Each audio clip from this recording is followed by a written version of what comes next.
So how do you add a shade in the Capcut on your iPad?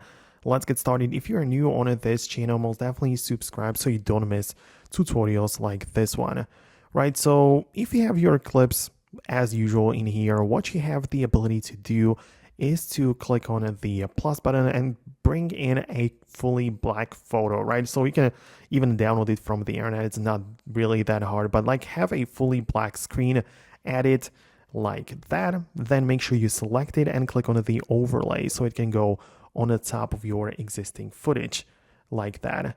Now, all you have to do is just to dial down the opacity of that thing, right? So you can make it go more transparent, and you can see we have the shade added to the clip like that.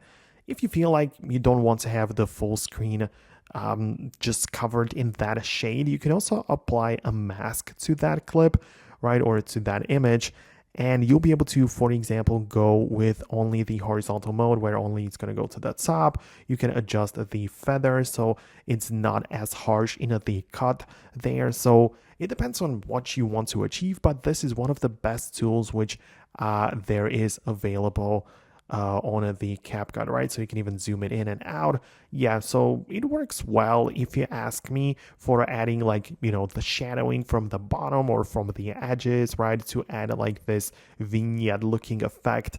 So for this is ideal. In my other tutorials on this channel about Capcut, I also cover like turning the clip which you have into like this shadow dreamy looking stuff. So make sure you check that out and also subscribe so you don't miss the next upcoming tutorials for Capcut. So yeah, make sure you do stay tuned, and I'll see you later in the next videos.